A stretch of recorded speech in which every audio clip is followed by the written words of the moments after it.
Okay, we are live, baby, but we got to let her breathe just for a moment.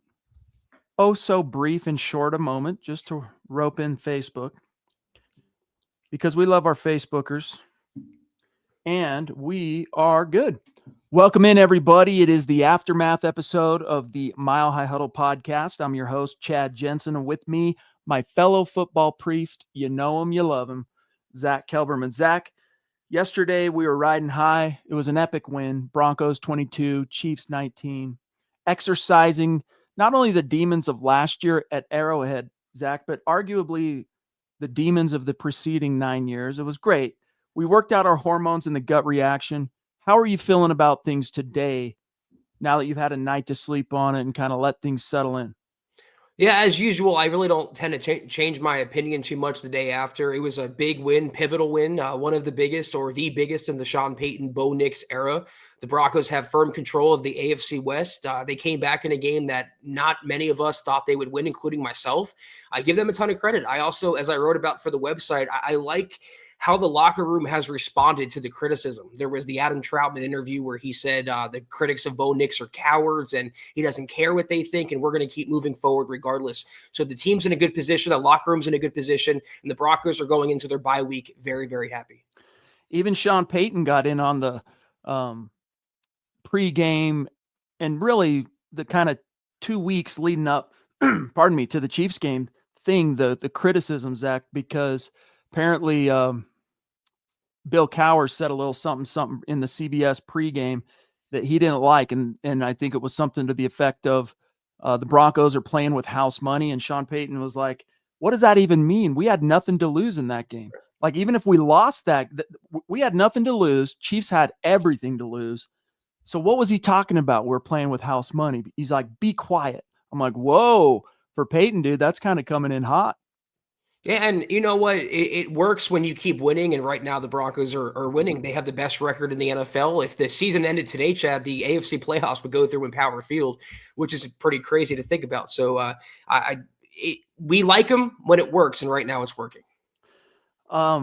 We got a legendary mythical superstar checking in off the top rope. Sam Bam, brother. Thank you, Sam. Great to have you, big dog. Thank you so much for the support. He says, evening, guys. I thought the Eagles win was the biggest win since Super Bowl 50, but yesterday's win was the biggest win. The Broncos were the better and more clutch team and even did it without PS2, Singleton, and Dobbins. Go Broncos 9-2. Yeah, I mean, if you think about it, all these arguments that the Broncos hadn't beaten anybody just are looking more and more asinine because not only, Zack, have they defeated both teams that were in the Super Bowl, the world champion Eagles, and then, of course, the representing the AFC Chiefs. They beat the number one offense. They beat the number one defense. Like, just give them their flowers and go, look, it's maybe a little bit the way Denver wins relative to some of the other, maybe we won't call them juggernauts, but some of the class teams of the AFC and NFC. Maybe it's a little bit different. It's not quite so Star Wars numbersy, and it's a little bit more ramshackle. I don't know how to explain it, but just give them their due. I mean, either way, they figure out a way when the chips are down. They find a way to win.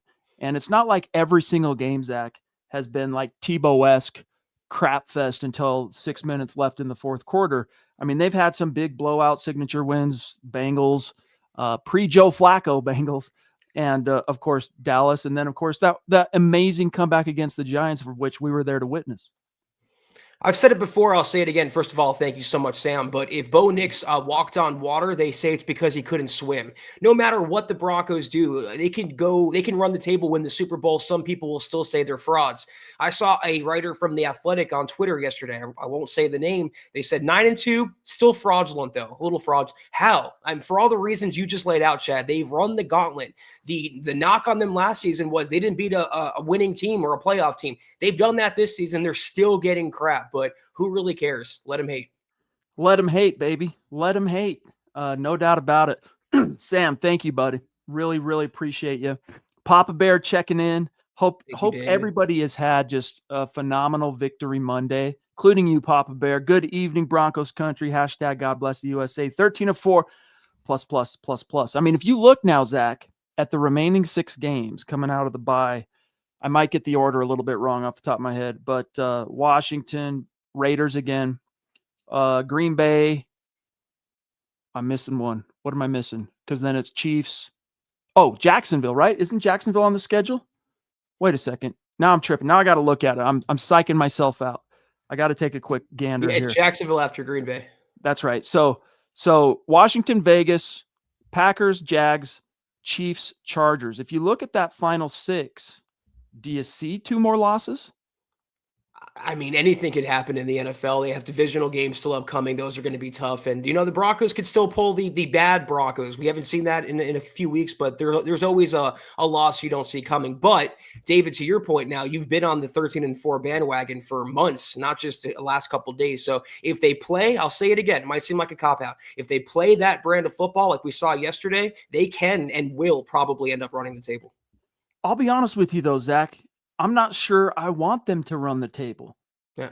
I think I would rather them lose 1 or 2 more, depending on what it would do to their conference seeding, just so that I've seen it before. I mean, it happened to the 2012 Broncos, that run they went on, and then they get to the divisional round as the number 1 seed, of course, getting the bye, and then they just didn't look like they were prepared for what came next. Chris Bell, a dear member, jumping in on Super Chat. Thank you, bro.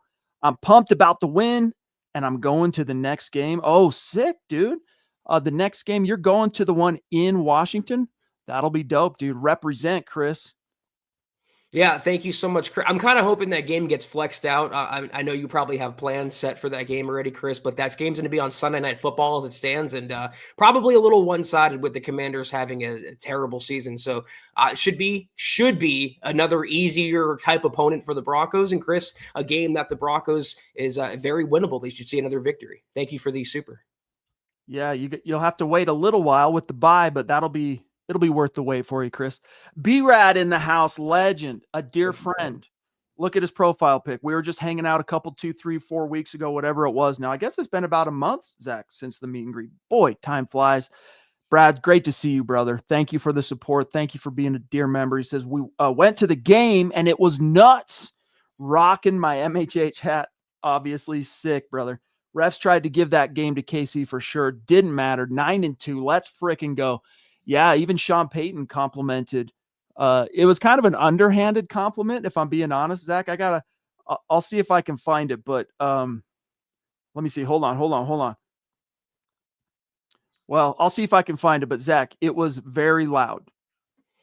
It was extremely loud. It's always loud. We experienced that during the Giants game. The Broncos, I think, have the best fans in the NFL. But, Brad, objectively, I think the officiating was terrible on both sides. The officiating, they were way too involved. It seemed like every other play drew a flag. I hate games like that. So we could call and nitpick the flags they threw on the Broncos, but there were plenty on the Chiefs, too. It was a bad game in that sense. I'm trying to find this. Well, I won't bore you guys. I'll find it here in a little bit.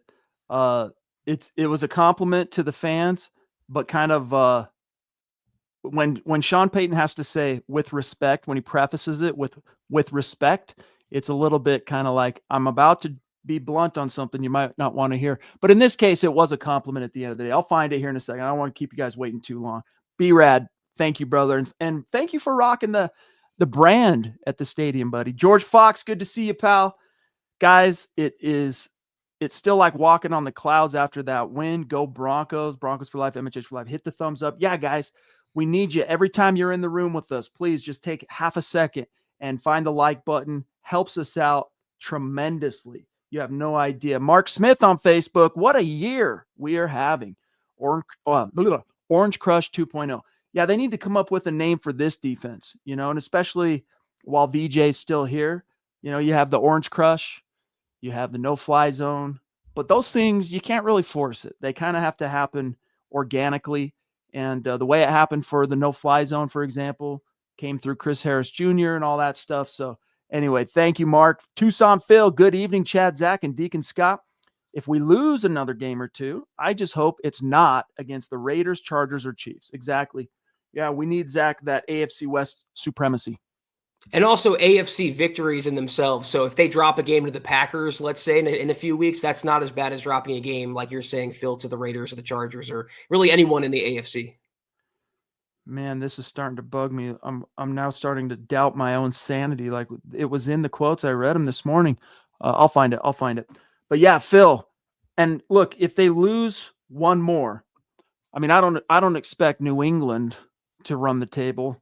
I'm gonna go take a look at their schedule here in a second. But Zach, how refreshing is it to be sitting here now about to hit week 12 and we're not like, what do we got to do to turn this thing around? We're going, what's the more fortuitous thing? Do you want them to go undefeated to finish the season? Maybe they should just lose one more. Yeah. It's really crazy. And it's a testament to Sean Payton. Honestly, he deserves some serious respect. Yeah, I mentioned it last night. Like there were so many seasons since we've been potting together, Chad, where before Halloween we were talking about the NFL draft because the season was a lost cause already. And now it's coming up on Thanksgiving and the Broncos are in firm control of the AFC West. It's quite a time. I have an idea. I think I know a keyword to find it. Hopefully here in a second. Dang it! I don't think that worked. All right, I'm gonna let it go for a second. Brace girdle in the house. Ralph, what's going on, big dog? So good to see one of our dear friends and valuable superstars and members on YouTube. Ralph, give a shout out to everybody. He says, Priest, I'm agreeing with Gene William that we can win out now. Is Gene saying that in the chat? I'll see if I can find him. Unless we sit starters at the end of the season. Pats and Colts have a rougher stretch than the Broncos. Yeah, I don't know. That was kind of weird. I mean, how taken aback were you, Zach, by the Chargers not just losing to the Jags, but getting blown out? Chargers going to Charger. The bigger point here to me, like Ralph points out, is the Pats have had a cupcake schedule to start the season, and everyone is giving Drake May and Mike Vrabel love, and a lot of that is deserved, but they've been a product of an easier schedule, and that everyone dings the Broncos for being what they are with their schedule. The double standards are just so annoying to me. So here's what they've got. They've got New England has the Bengals next week, but in Cincy. Then the Giants at home. Then they get their bye. Then home against Buffalo. On the road against a kind of slightly resurgent Baltimore Ravens.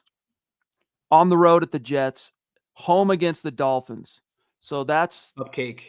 That's the remainder of their schedule. So two, to me, kind of tough ones on the face of it. But some of these, you never know how they could turn out, especially with a second-year quarterback. I don't see the Bills game being tough for them, considering how Buffalo's playing this year. It's a divisional game for New England. If they're for real, they'll win that game. But that is such an easy schedule. My God. Yeah, dude. So, Ralph, thank you, bro. We'll see how it shakes out. And the Colts, I mean, as big of a story as the Broncos have been this year, they were a playoff team last season. The Colts are still arguably the biggest surprise of the NFL. You want to talk about few people seeing the Broncos coming? Nobody saw the Colts coming. That's an absolute fact. So B-Rad jumping in again, bro. Thank you, Brad. Not sure how I feel about the first round bye. I'd rather have the 2 seed, but that means maybe playing KC if they make it. Yeah, those are the kind of things where you just got to let the chips fall. And I think, there are pros and cons to the argument of playoff seeding, but let's see. All but one. So of the Broncos' 3 world championships, 2 of the 3 they played in the wild card round.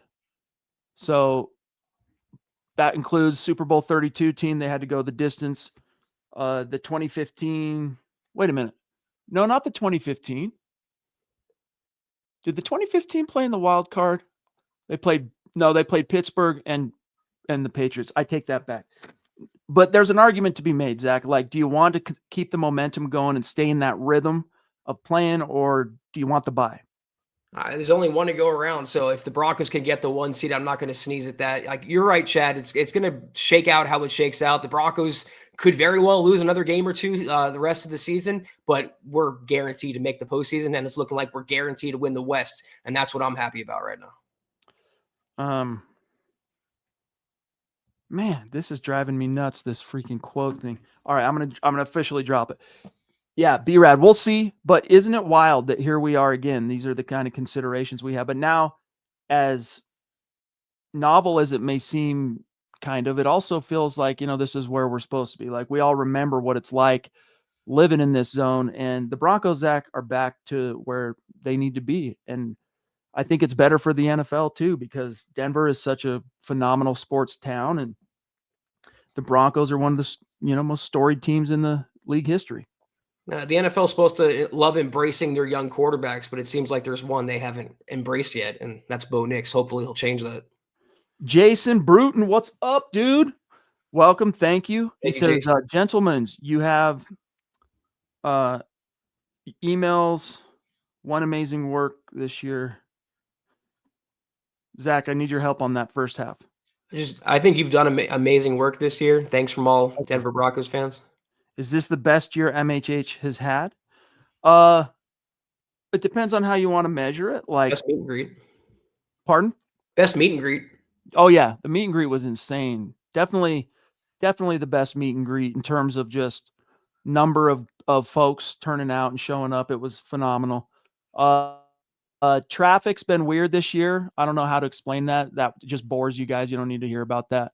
YouTube's been great. So I don't know. It's hard to say, but we haven't really, with the year having not been in the books fully yet, Jason, we're yet to measure it. But you're making it all that much better. So thank you for the support, big dog. Really appreciate you. Yeah, thank you so much, Jason, for that. And stick around. Let us know if you have any other comments or questions.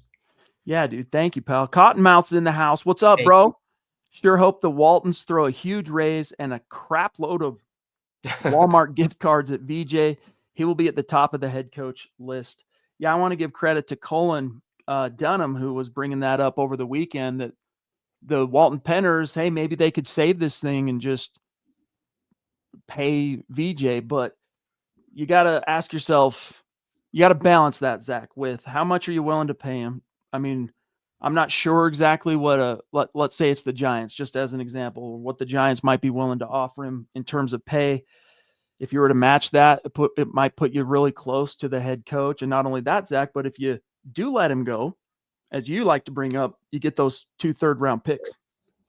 Yeah, I can't take credit for this comment, but I feel this way. I hope VJ treats this job and future opportunities kind of like Ben Johnson did, the former Lions OC, who's now the Bears head coach. He waited and waited and waited for the right opportunity. We don't want VJ to get some crap job with the Dolphins, for example, and just flounder there. We all would want VJ to go off and have a decent shot at a second stint as a head coach. So if they can keep him around, I think they'll offer him close to a blank check. But if VJ really wants another shot at the head coaching apple, who's to say that he doesn't deserve it by now? Because he does.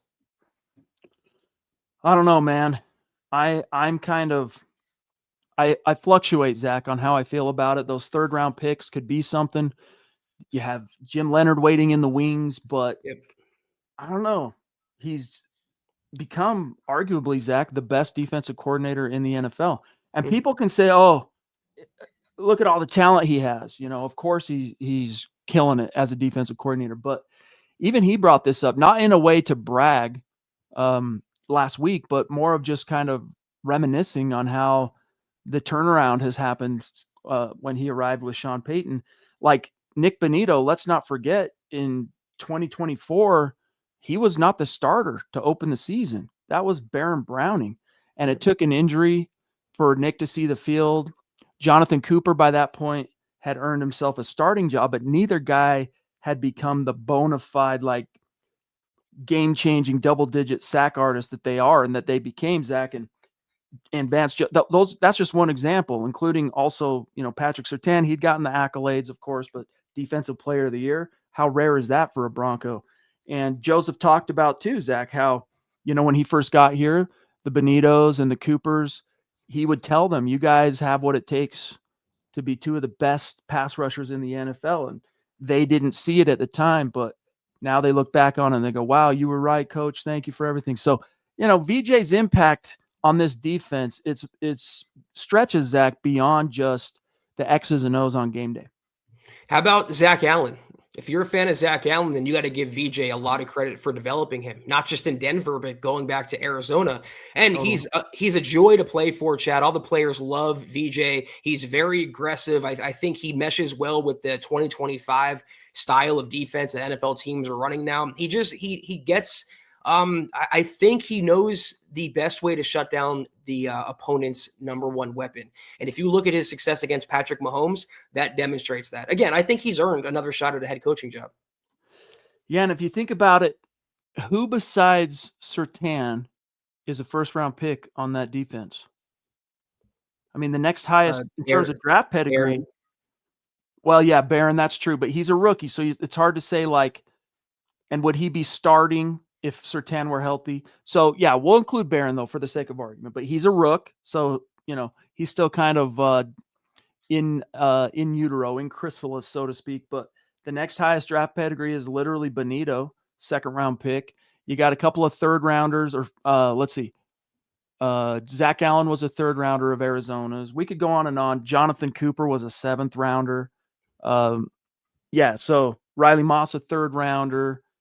Sam Bam, jumping in again, bro. I think I speak for all Broncos fans that the bye is coming at a good time to allow our collective blood pressure and heart rates to recover from all these close games. No doubt, dude. Shout out to VJ and Lutz with another clutch game-winning kick. Yeah, I would be shocked, Zach, if Will Lutz doesn't take home special teams player of the week again. Big Nuts Lutz. He's earned that nickname, Chad, tenfold over. I mean, I feel as close to 100% confident as any time I would feel with the Broncos kicker out there in a pressure situation. So, again, big shouts to Will Lutz. And we just complimented VJ for the game plan against Mahomes. That's why we talked about him maybe getting another head coaching job. But thank you so much, Sam, as always, for your contributions, man. No doubt. And by the way, Darren Rizzi's unit finally looked like what we kind of expected it to look like with all the hype surrounding him coming to Denver, because you had the returns from Mims, thank God. You had Frank Crum blocking an extra point, solid punting. Lutz was clutch. I mean, it was a complimentary. Bob Morris wrote up a great article. That's how winning teams become winning teams. It's complimentary football, all three phases. Michaela Parker, the Duchess in the house. Michaela. Awesome superstar, dear friend. We love you, Michaela. Thank you. She says, Bo, watching him, it struck me how he actually planted his feet. He wasn't flailing like the Aflac duck. He actually went through his progressions and settled. Way to go, Bo. Yeah, you could see that was a point of emphasis for him and the coaches during that 3 extra days, that the Broncos got by virtue of the mini bye. And the fact that, because, I mean, he still looked a little bit at times unsettled and rushed, but way better in terms of his pocket poise, his footwork, all that stuff. And we have learned since the game, I don't know if it was from what Bo said or a report, but Bo specifically was really working on his platform and footwork entering this game. And it, unsurprisingly, uncoincidentally, lined up. He kept his mind on that, fixed it, and it led to good things. Yeah, that's a great point, Michaela. Thank you so much for bringing it up. If you watch the throw to Troy Franklin down the sideline on the game-winning drive, the clutchest throw I think Bo's made in his career, his feet were perfectly settled. He wasn't nervous. He wasn't erratic. He was anchored in the pocket, and he delivered a dot to Troy Franklin. So, yeah, that's the type of quarterback he can be, and that's why we continue to be optimistic about Bo and not throwing the baby out with the bathwater when he has a poorer game. By the way, I finally found the quote. And wouldn't you know it, it's literally in the opening statement yesterday from Sean Payton. So here's what he said. Quote, a good team win against a good team. Obviously a big divisional game playing at home. I thought our fans were outstanding. It felt loud to me. And I say this respectfully for the first time since I've been here, but really loud. I think that helped. So he's saying that, like, not only was that, Zach, the loudest he's heard it since he's been there, but just kind of the way he laid it out. I'm like, I say this respectfully. For the first time, it was really loud. I'm like, okay, whatever. All good. Either way, guys, you made a difference. People that were at the stadium, you made it hard on Patrick Mahomes in the huddle and pre-snap. Great job. That totally maximizing the home field advantage of the thin air and mile high. So, but yeah, Bo, turning the ship around, it was extremely fortuitous. I'll tell you that, unsurprisingly, throughout the season, his grades, his MHH grades from Eric Trickle have not been great. I mean, he's had a few good games in terms of his grade, but each week in Trickle's Bronco player grades, he lays out a defensive and an offensive MVP. Unsurprisingly, perhaps this week, the defensive MVP in terms of the highest grade was Jaquan McMillan, 79.2. And then the offensive MVP was none other than Bo Nix with the 78.7. So he rebounded. Yeah, it wasn't a perfect performance. You could find a couple of negative plays, but it was his second highest grade of the season. And it came, Zach, against a really good defense. Gene, what's up, bro? What's up, bro? He says, I wasn't in the chat tonight saying we're going to lose. Okay. So you're just talking to the old man. But I have said it before, and I stand on it. We're the best in the NFL. From your lips to the football god's ears, my friend. You are what your record says you are. And right now, the record says the Broncos are the best team in the NFL, or one of them, absolutely. So thank you, Gene. Colin jumping in, brother. Great to see you again tonight. Appreciate you, big dog. It seems like this team thrives on momentum, but the bye would be great for prep and rest, plus another feather for Bo Nix if he secures the 1 seed. Yeah, I mean, Zach, it's crazy to see that he has 8 fourth-quarter comebacks since he's been in the NFL, which is the most by any quarterback in the NFL. And I think it's the most by any quarterback. What did I read, Zach? It's the most since a second-year player since 1950. So insane. In the Super Bowl era. Yeah. Right? And he's already third all-time in Broncos annals in fourth-quarter comebacks behind only Elway and Manning. Dude, that's wild. So, yeah, that'd be definitely another feather in his cap. And the bye is going to be great for multiple reasons. The Broncos are very optimistic that they're going to have Surtain and Singleton back. Dobbins, that ship has sailed for the season, unfortunately. But it's also an opportunity, Zach, to do some very valuable self-scouting, internally map their own tendencies offensively, defensively. I think it'll help them kind of figure out their run game with RJ now as the guy. Colin jumping in again. I'd be willing to give VJ a blank check just for continuity. Well, you have the ownership to do it. If Sean Payton wants it, Zach, and ego is not a part of the equation, and I don't think it is, honestly, because Zach, if ego were part of the equation, would Sean Payton want any of that baggage of VJ and his Denver story, bringing him in and all that? I mean, that kind of took some cojones to bring in a failed head coach from just a couple, 3-4 years ago. I don't think so. So, like, if Sean Payton goes to the Walton Penn ownership group and says, hey, look, Vance is going to be a belle of the ball in this hiring cycle. We can't let him go. It's my recommendation. We do whatever it takes to keep him. Do they listen? Well, Cullen's saying here, $4.99 super, thank you. VJ's that proven commodity to third rounders or not, and with the cap we'll have next season, VJ will have his pick of the litter. Well, the cap doesn't affect the coaches, number one. Number two, it's kind of apples and oranges comparing a coach to two potential players in the third round picks. Although I understand what you're saying here, Cullen, I compared it to the situation with Ben Johnson. Well, look at the Lions this season. They lost both coordinators, Aaron Glenn and Ben Johnson, and the continuity, they just haven't looked like the same team. So there's something to be said for retaining the coaching staff, the coaching scheme, and giving him that blank check like you're talking about. Absolutely, you can make an argument for it. No doubt. I tend to think like you do, Colin. Like your argument swung me on Saturday, I think it was, and I even included it in the takeaways piece at milehighhuddle.com yesterday. So credit to you, big dog. We'll see how that shakes out. It's an interesting conundrum, and it's a bridge, obviously, that the Broncos will cross when they get to it. And there's still a long road to hoe between now and then. So we'll see how it shakes out. And B-Rad, by the way, he's concurring. He says, we have to keep VJ. I love how aggressive he is. Sends the house at the right times, puts the DBs on an island because he trusts them. Yeah, I mean, again, who is doing better as a defensive coordinator in the NFL, Zach, over the past 2 years, besides Vance Joseph? Like, it's hard to point to a guy. Brad, if he could just coach the grabbiness out of Riley Moss and teach him to turn his head around a little sooner, I'll have literally zero complaints. But that's nitpicky in itself. Oh, Cullen's qualifying what he said, Zach. He's talking about free agency when he mentioned the cap and whatnot. So saying that they're going to have the cap space basically next season to where, hey, VJ can have the pick of the litter, so to speak, in terms of maybe having some influence on how that cap gets spent. We'll see how it shakes out. Massey in the house, Australia. How is it that Australia is so huge for Broncos country? I mean, we got Glenn in the house. He's on Facebook. We haven't gotten to Glenn yet tonight. We'll get to you, Glenn. We got Zebo.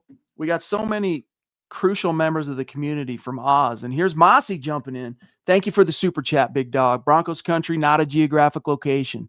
It's a state of being. Is Bo a weakness of this team? Is Bo a weakness of this team getting to the Super Bowl? Thoughtful emoji. Also, rank the Colts, Bills, Ravens, Pats, Chiefs playoff-wise in terms of threats, blocking Denver from making it. No, I don't think Bo is a weakness of this team, holding it back. I mean, you can argue that in the face of some of these other teams, Zach, where like Bills, I mean, what year is Josh Allen in? Lamar, second-year guy in New England, but Mahomes, et cetera. You've got really experienced quarterbacks, and then you've got this rising younger crew led by Bo Nix, Drake May, et cetera. I don't think it's a weakness. Your thoughts for him, Zach, and then if you want to rank these AFC opponents. Well, you just mentioned that Bo Nix has 8 game-winning drives, the most for a second-year player since 1950. How is that a weakness of the team? The Broncos, I don't think, would be in this position if it wasn't for Bo Nix. And if we really had to choose a side, I think the bigger weakness is the coaching and the play calling when it goes off the rails. If there had to be a weakness, and if it's Bo Nix versus Peyton, I'm taking Peyton. But that's an aside. The number one threat from blocking the Broncos is the Colts, simply because they have the head-to-head tiebreaker over them already. But at this point, the Broncos are such a cinch to get in. It's just a matter of what seed are they going to get. And they're even looking like a shoo-in to win the AFC West. So it comes down to, do they have the 1 seed, the 2 seed, the 3 seed, and where do we go from there? But number one, I think the Colts would be the biggest threat. That's a great point, dude. That's a great point. And don't forget the Chargers in that equation, because yeah, they're 2 games behind, but so far head-to-head, if that gap narrows, they hold the tiebreaker.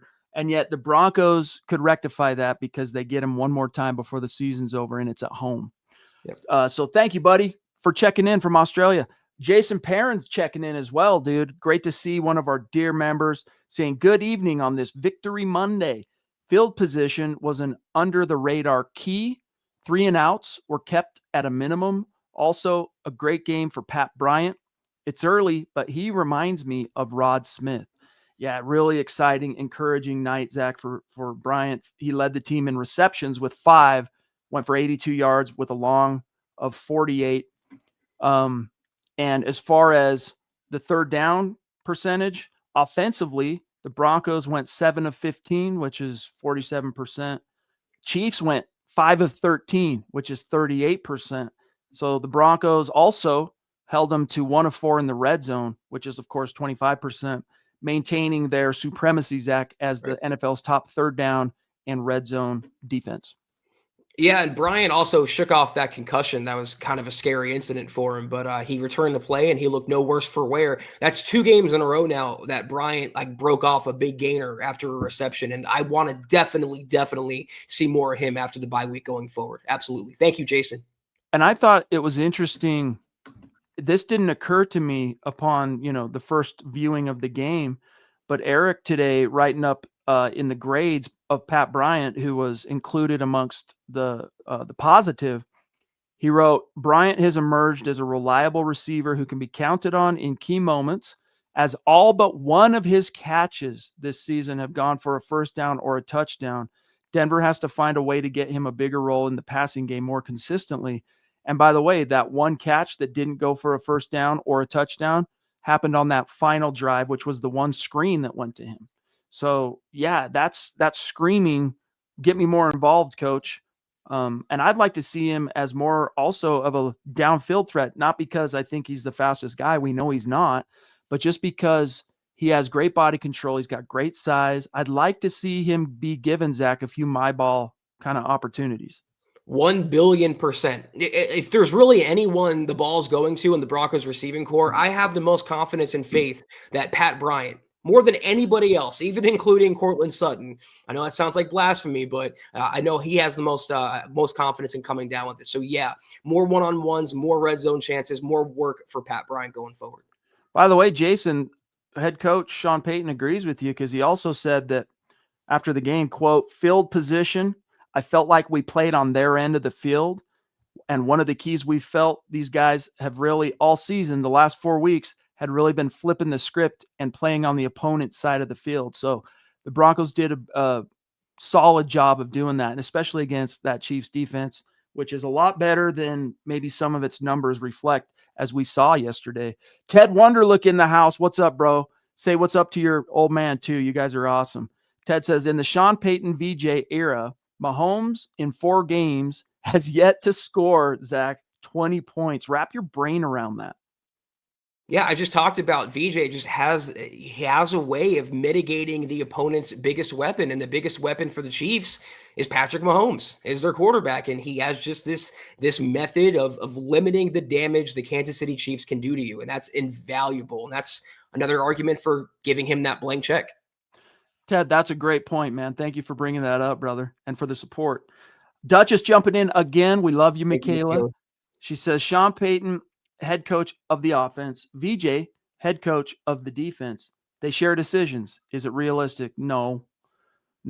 But if they were to, like, again, if Payton went to the Walton Panthers and said, guys, we need him here for this vision to come to its fruition, like even if they go all the way and win the Super Bowl, and we want to make this a dynasty, we're going to need VJ. If Sean Payton believes that and he goes to bat for VJ, they'd have to, and he has offers out there, Zach, they'd basically be paying him like a head coach to keep him. And that wouldn't be the first time that's happened. As I mentioned yesterday, that happened when Wade Phillips was head coach of the Dallas Cowboys with one of the wealthiest owners in the NFL.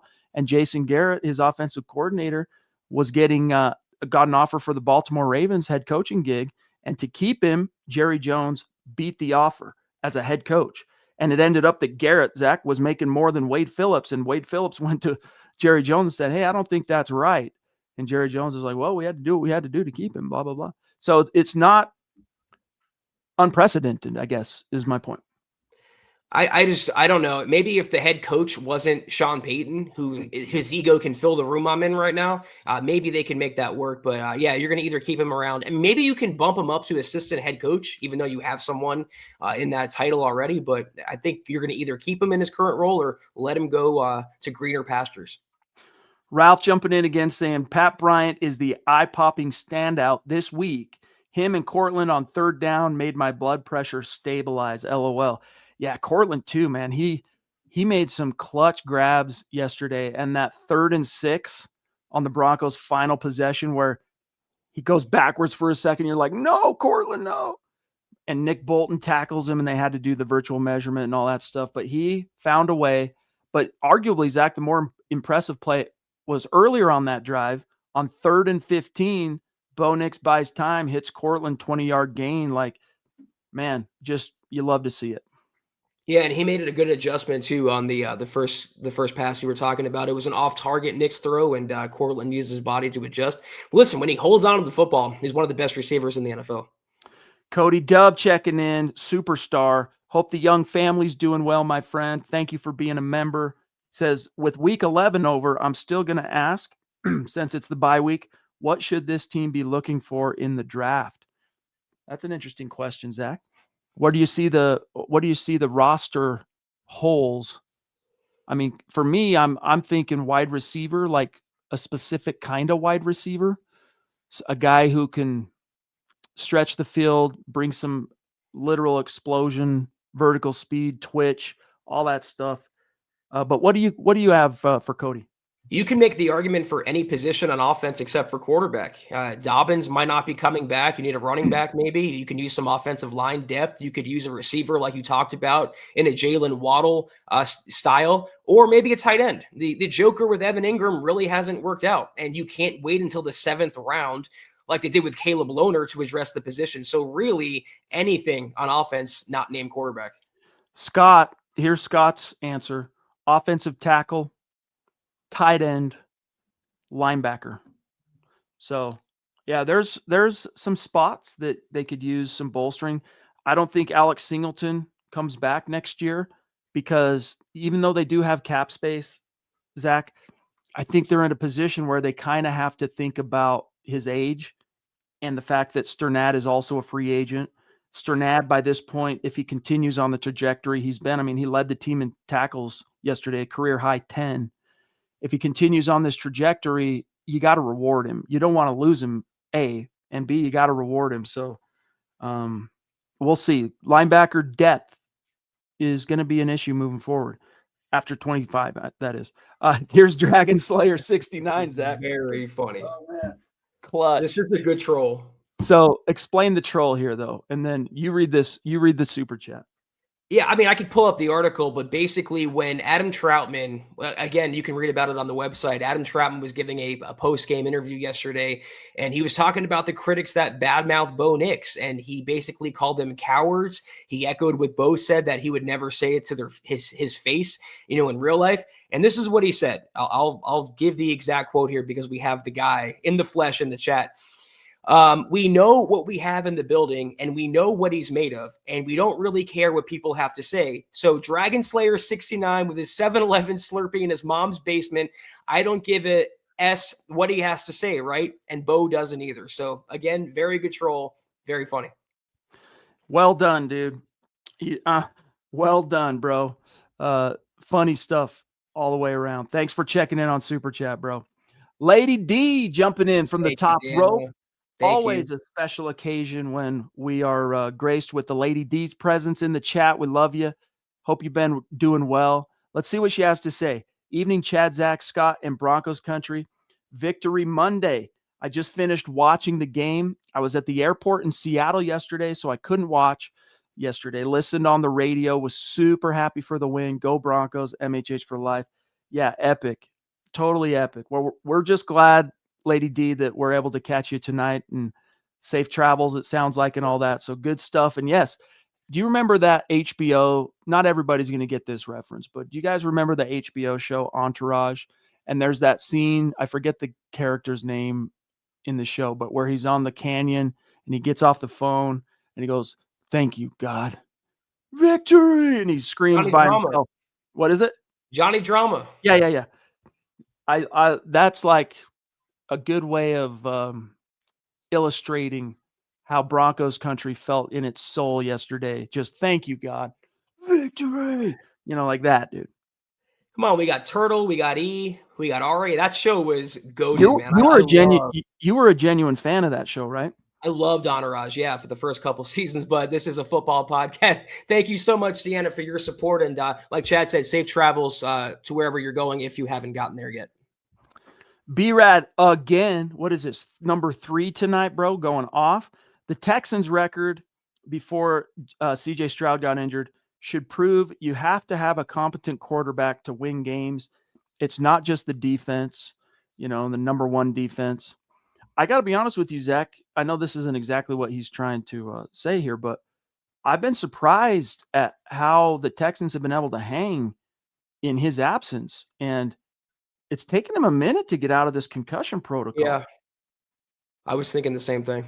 Must have been bad. Kind of concerning for him, Yeah. I mean, better safe than sorry. Obviously, it's a brain injury, but Texans impressed me in that game. That was one of my biggest takeaways, is that they fought with Davis Mills as their quarterback. That defense is legit, and I like a lot of what DeMeco Ryans is doing out there. So best wishes to CJ Stroud. Hope he gets well soon.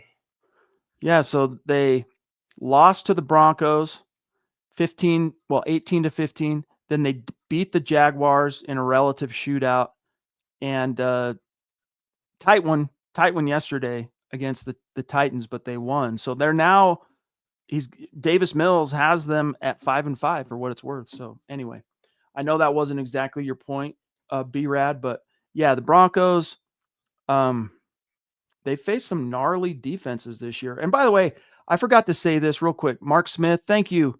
We grabbed your comment earlier, but I forgot to thank you especially because you threw down some major stars on Facebook, and just wanted to give you a special shout out.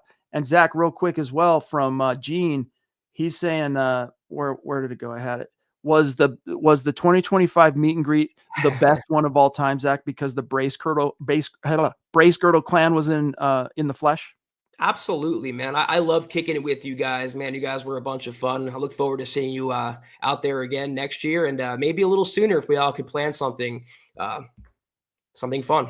We'll see what happens in the playoffs. Let's just say that. We'll see how it's looking in December for the playoffs, and maybe we can concoct something. But Phil's saying, I'll take the 1 seed just in case we need time to get healthy. And by then you could probably use it, so we don't want to look a gift horse in the mouth, even though there have been some unsettling times where the Broncos earn a bye in the wild card round, 2012, 2014 being the most recent examples.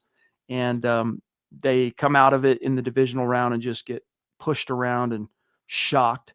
Let me grab a couple member comments here. Guys, we're about 45 minutes in, so consider this the 2-minute warning, so to speak. We got some time, but any burning questions, topics, supers, get them in the chat, and we'll get to them before we go. But shout out to Dave Glassman. He says, I just rewatched the end of the Chiefs and the Giants. The end of the Chiefs and the Giants. Oh, okay. The way they won the games. Got it. Love this winning feeling. We're only going to get healthier. And welcome back, Jalil. Yeah, man. Props to Jalil for his mental fortitude. It would have been easy to get down on himself or lose confidence, lose mojo, but he didn't. And he ended up yesterday, as I kind of thought and theorized he might be, the number 2 back. I mean, Bidet did not get a carry.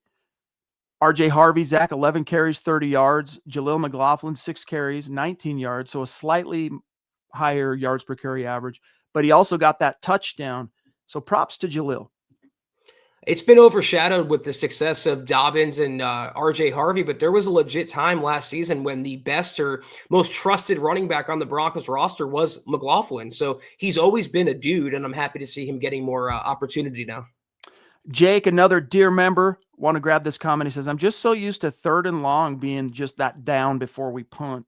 It's hard for my brain to comprehend a Broncos team that pulls off a 3rd and 15 when the game is on the line. Well, you got to believe, Jake. You got to believe, my brother.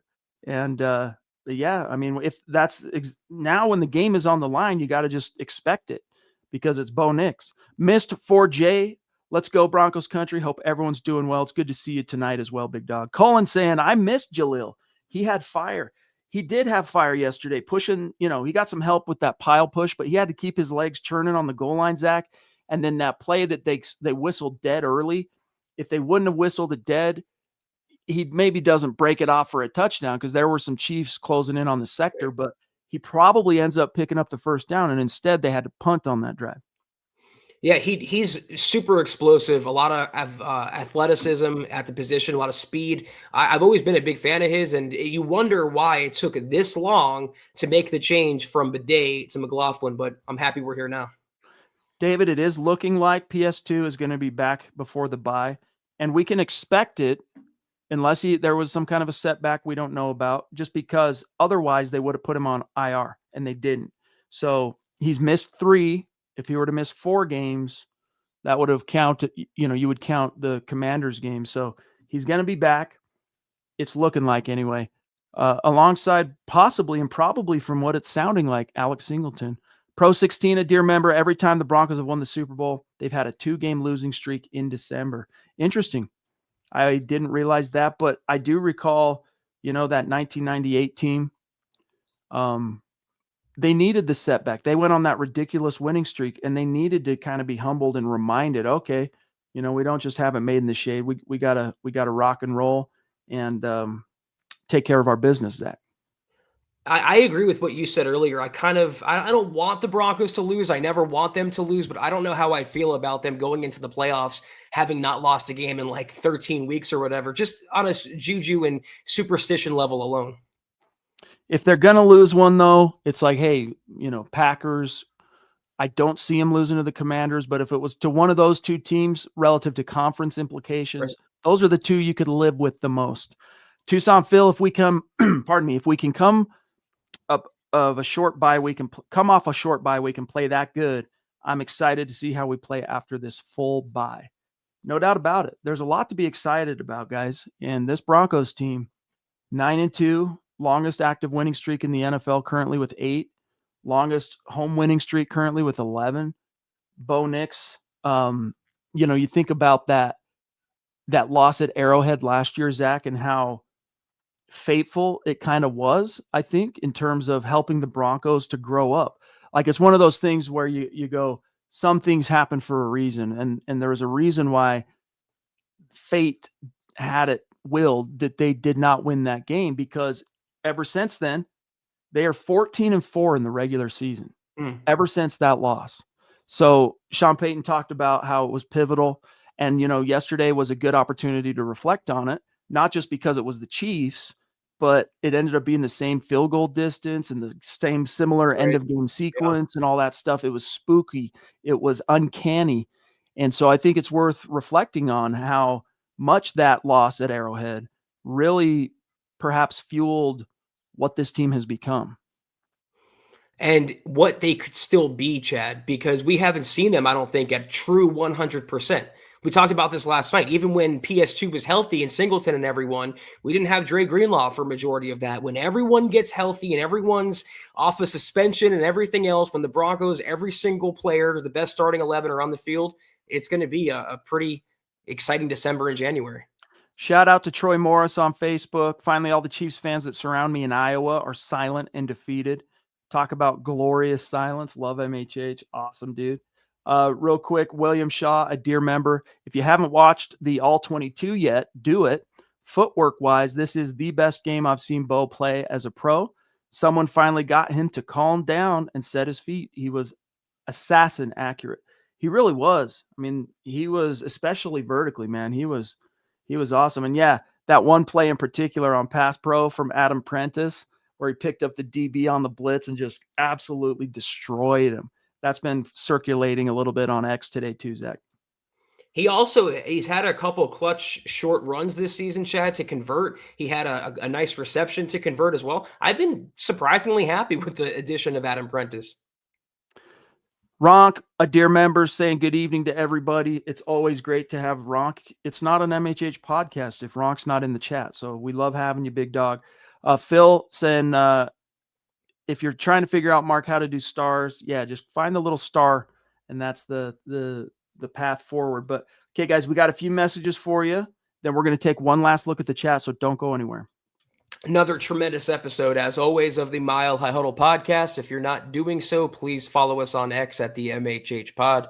You can follow the main account on X at Mile High Huddle, Chad at Chad and Jensen, myself at Kelberman NFL, and Scott, our producer, at Scout Kennedy. If you guys want some merch like we're rocking each and every single podcast, check out MHHmerch.com and get you some. If you haven't done so yet, please drop us a like at Facebook.com/Mile High Huddle Pod. You can find us on Instagram at Mile_High_Huddle.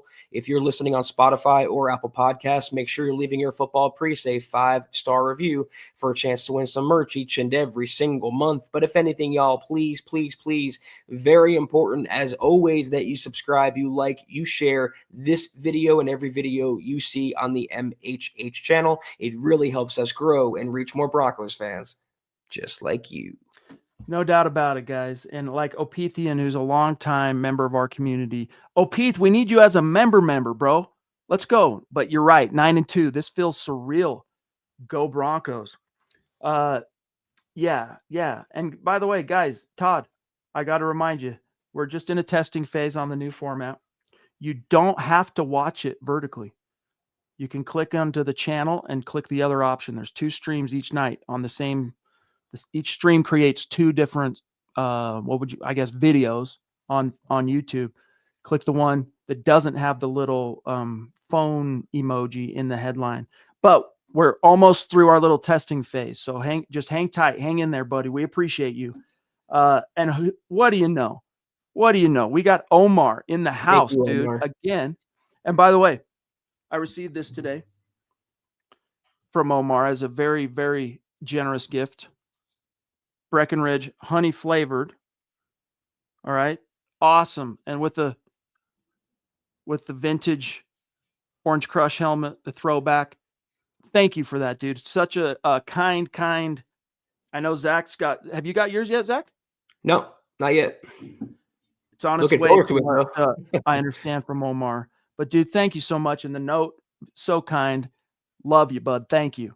And Omar says, "Go Broncos." It's crazy how national coverage still disrespects us.